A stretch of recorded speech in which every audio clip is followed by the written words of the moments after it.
이 말씀을 읽을 때 그 사랑이라는 단어가 나오면 거기다 표시를 해두셔도 좋습니다. 요한 1서는 그야말로 우리가 사랑장하면 고린도전서 13장을 이야기하는데요. 그거 못지않게 요한 1서 전체는 사랑의 편지라고 할 수 있을 정도로 사랑이 많이 나오는 단어입니다. 어떠신가요? 요한 1서 요한 1서는 모두 5장으로 구성이 되어 있습니다. 그 중에서 우리가 아주 일부분 4장 7절에서 마지막 절까지 읽어봤는데 정말 구절구절이 사랑으로 가득 차 있습니다. 정말 이것은 어떻게 보면 하나님의 연애 편지 같은 느낌마저 듭니다. 그런데 우리가 이 배경을 알지 못한 채로 이 말씀만을 읽으면 마치 이거는 연애 편지와 같습니다. 얼마나 사랑하기에 이렇게 사랑 고백이 많을까라는 생각이 들지만 사실은 이 요한 1서는 제가 고린도전서 13장을 좋아하는 것 그 이상으로 좋아합니다. 왜냐하면 이 뒷배경 속에는 고린도전서 13장에서 그려지는 것보다 훨씬 더 깊은 아픔이 전제되고 있습니다. 그 아픔은 그야말로 찢어지는 아픔이고 분열하는 아픔이었습니다. 요한 1서 2장 19절입니다.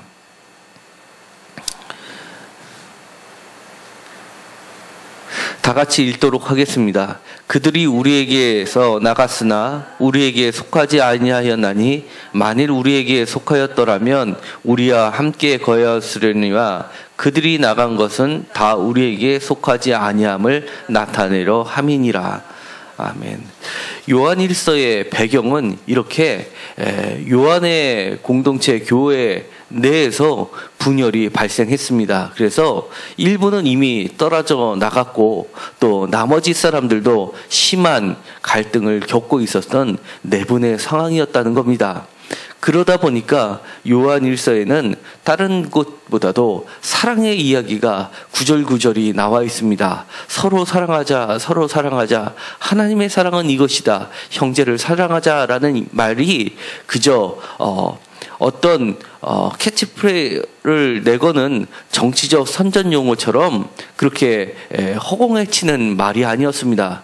그 공동체에서 지금 현재 가장 필요한 것은 바로 서로 사랑하는 것이었습니다. 사랑이 무엇보다도 그들을 치유할 수 있었고 그들을 다시금 하나 되게 할 수 있는 유일한 방법이었던 것입니다.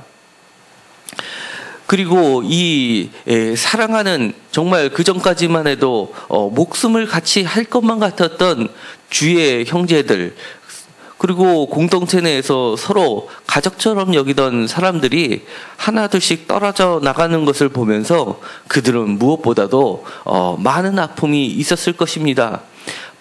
외부로부터의 출교, 유대교로부터의 출교도 출교이지만 박해도 박해이지만 그거보다도 더 아픈 것은 지금까지 서로 친구를 위해서 내어주는 목숨을 서로에게 공유했던 그들이 이제는 언제 그랬냐 하듯이 떠나가는 그 과정은 그야말로 이들에게 있어서는 받아들이기 힘든 현실이었습니다.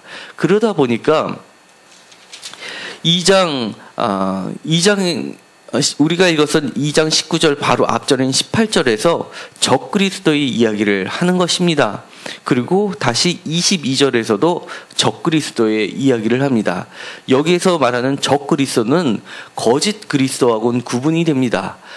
그야말로 적그리스도고 원어로 하면 안티크라이스트입니다. 그러니까 우리가 안티크리스찬이라고 할 때 이 안티는 반대하는 그런 의미입니다. 대적하는 또는 반대하는 그런 뜻을 가지고 있습니다. 그러니까 여기서는 적그리스도다 하면 그리스도를 반대하는 자 또는 그리스도를 대항하는 자들이란 뜻인데 그들이 바로 적그리스도라는 것입니다. 왜냐하면 그들의 분열의 가운데에서는 이 예수께서 그리스도이심을 부인하는 자들이었기 때문에 그렇습니다. 22절에 보면 아버지와 아들을 부인하는 그들이었습니다. 그러니까 그들은 아버지와 아들의 관계를 부인하는 자들이었고 하나님과 예수 그리스도를 분리하는 자들이었습니다. 그들에게 있어서는 예수 그리스도가 진정한 하나님이었다라고 선언하는 자들이었습니다. 또는 구약의 하나님은 나쁜 신이고 신약에 들어온 예수 그리스도야말로 진정한 창조주 하나님이셨다라고 선언해버리는 것이었습니다. 또 어떤 무리들은 그뿐만이 아닙니다. 예수 그리스도께서는 육체로 오신 것이 아니라 참 하나님께서 마치 제우스 신이 그리스 로마 신화에 나오는 제우스 신 같은 그런 신이 인간의 몸에 잠깐 들어와서 세상에 참 진리를 선포하시고 십자가에 달려 돌아가실 때 그 영이 떠나갔었던 그런 죄도 모르는 그리고 고통도 모르는 그런 신이었다라고 주장하는 영지주의자들이었던 것으로 보여집니다. 그러다 보니까 이 지금 요한 일서를 쓰고 있는 현재 요한 교회에 남아있는 자들은 아니다. 그것은 절대 그렇지 않다. 예수 그리스도야말로 구약의 하나님의 아들이시고 실제로 우리가 똑같은 인간의 몸을 가지고 이 땅에 오셨고 우리와 같은 똑같은 아픔을 겪으면서도 참으로 죄가 없으시고 참으로 진리를 세상에 선포하셨던 분이다라고 선언하게 되었던 겁니다. 그 진리의 가운데 핵심 중의 핵심은 바로 사랑이라는 것이었습니다. 하나님의 사랑이 예수 그리스도에게 나타난 바 되었다라고 하는 것이 바로 그들이 이야기한 진리의 핵심이었던 것입니다. 그러면서 4장 7절에 이렇게 얘기합니다. 사랑하는 자들아 라고 여전히 부르고 있는 것입니다. 사랑하는 자들아 우리가 서로 사랑하자 라고 한마디로 하나님에 대한 사랑, 예수 그리스도에 대한 사랑을 우리들의 사랑으로 확대합시다 라는 이야기입니다. 왜냐하면 사랑은 하나님께 속한 것이다. 그리고 사랑하는 자마다 하나님으로부터 나서 하나님을 알기 때문이다 라고 이야기를 하는 것입니다. 우리가 만약 서로 사랑하지 않는다면 그것은 하나님을 모르는 것이고 하나님에 속한 것도 아니고 세상에 속한 것이다 라고 강조해서 이야기하는 것입니다. 9절에 보면 하나님의 사랑이 이렇게 나타난 바 되었다고 다시금 설명합니다. 그것은 하나님이 자기의 독생자를 세상에 보내셨고 그 사랑으로 인해서 우리가 이렇게 현재 존재하는 것이고 우리의 공동체는 사랑의 공동체라는 것입니다. 이렇게 분열되고 있고 이미 많은 사람들이 떠나갔고 지금도 흔들려서 떠나가는 과정 중에서 유일하게 남아있는 것은 하나님의 진리로 돌아가는 것이고 그것이 바로 우리의 공동체를 죽음에서 생명으로 바꿔주는 것이고 다시금 회복시켜주는 유일한 길이요 진리인 것이 바로 서로 사랑이고 하나님의 사랑이고 예수 그리스도의 사랑이고 그것이 예수 그리스도처럼 우리를 위해서 자기 목숨을 내어놓는 것처럼 우리도 우리 옆에 있는 형제들에게 우리 자신을 내어주는 사랑을 할 때만이 진정으로 치유될 수 있는 것이라고 다시 한번 강조하고 있는 것입니다. 그래서 11절에 보면 우리도 서로 사랑하는 것이 마땅하다 이렇게 얘기합니다. 그러면서 18절에서는 이렇게도 얘기합니다. 사랑 안에는 두려움이 없다. 온전한 사랑은 두려움을 내쫓는다. 두려움에는 형벌이 있음이라. 두려워하는 자는 사랑 안에서 온전히 이루지 못한다라고 이야기하면서 우리가 두려움 없는 온전한 사랑을 합시다라고 이야기를 하는 겁니다. 여기서 19절에 보면 그렇게 온전한 사랑을 가능하게 하는 열쇠를 제공하고 있습니다. 그것은 바로 우리의 사랑이 온전하고 우리가 그런 사랑을 할 수 있는 것이 우리가 스스로 사랑할 수 있다는 것이 아닙니다. 왜냐하면 우리가 그런 온전을 사랑할 수 있는 그 근거는 바로 예수 그리스도에게 있기 때문입니다. 19절에 이렇게 이해합니다. 우리가 사랑함은 그가 먼저 우리를 사랑하셨다. 그렇기 때문에 우리도 사랑을 할 수 있기 때문이라는 겁니다.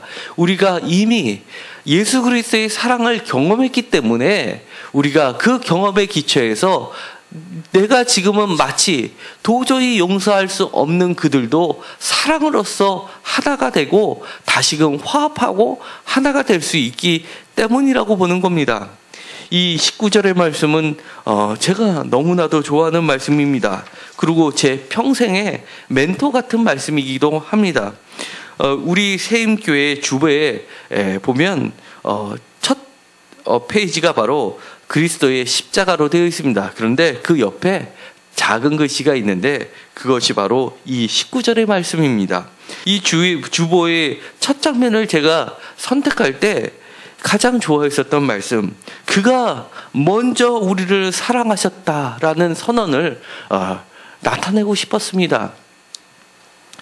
먼저 우리를 사랑하셨던 예수 그리스도의 사랑이 아니고서는 사실은 우리는 그 하나님의 사랑을 알 수도 없고 또한 그 온전하신 사랑을 우리도 이룰 수 없습니다. 만약에 우리가 세상에 살면서 사랑하는 가정 내에서도 이처럼 요한일서의 공동체가 겪었던 쓰라린 분열의 과정을 겪을 수도 있습니다. 원치는 않지만 그런 분열의 아픔을 겪을 날이 찾아온다면 반드시 오늘의 이 말씀을 기억하십시오. 예수 그리스도께서 우리를 먼저 사랑하셨기 때문에 내가 어떠한 대가를 치르고서라도 내 자신을 그 형제에게, 내 가족에게 내어줄 수만 있다면 다시금 그 공동체는 회복될 수 있다는 겁니다. 만약에 내가 지금 섬기고 있는 교회가 또 다른 분열의 아픔 속에 휘몰아가고 있는 상황이라면 오늘의 이 말씀을 반드시 기억하십시오. 그가 먼저 우리를 사랑하셨다. 그렇기 때문에 우리도 우리의 형제를 사랑할 수 있다라고 하는 것입니다. 그것이 바로 하나님의 사랑입니다. 하나님의 사랑을 우리가 행할 때만이 비로소 우리도 하나님을 진정으로 알게 되는 것이라고 요한일서의 저자는 이야기하고 있습니다. 오늘은 너무나도 귀한 말씀입니다. 아마 평생에 이 말씀을 기억한다 그러면 우리 주변들은 다시금 사랑의 공동체로 거듭날 수 있기 때문입니다. 사실은 모든 분열의 원인은 사랑이 없기 때문입니다. 진리가 없기 때문입니다. 내가 내 자신을 내어주는 담대함과 용기와 그런 것이 없기 때문입니다. 내가 내 자신을 놓아줬을 때 내 자신이 찢겨지는 두려움이 강하기 때문입니다. 이 저자는 두려움은 하나님에 속한 것이 아니라고 이야기합니다. 예수 그리스도를 바라보십시오. 그가 먼저 우리를 사랑하셨다는 것을 깨닫는 순간 우리는 온전히 치유되는 도구로 사용될 수 있기 때문입니다. 그 안에는 바로 생명이 있기 때문에 두려워하지 마십시오.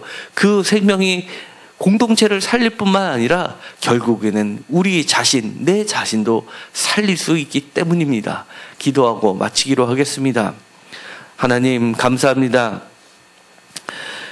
요한일서는 사랑의 말로 가득 차 있습니다. 그렇지만 우리가 내용을 알고 보면 그 이면에는 그 누구보다도 아픈 분열의 역사를 갖고 있음을 우리는 깨닫게 됩니다.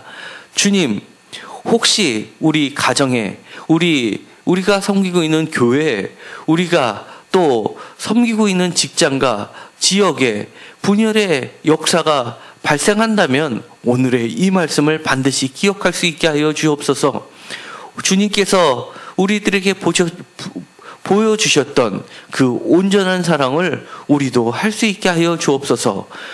우리의 가정을 회복시키고 부부관계를 회복시키고 부모와 자식 간의 관계를 회복시키는 그런 온전한 사랑은 바로 먼저 주님께서 우리를 사랑하셨다는 것을 깨닫는 순간부터 다시금 시작될 수 있다는 것을 다시 한번 기억하게 하여 주옵소서. 하나님께서 우리를 사랑하셨던 그 사랑, 예수님께서 자신의 목숨을 내어주셨던 그 사랑이 우리 삶 가운데 늘 살아 역사하게 하여 주옵소서.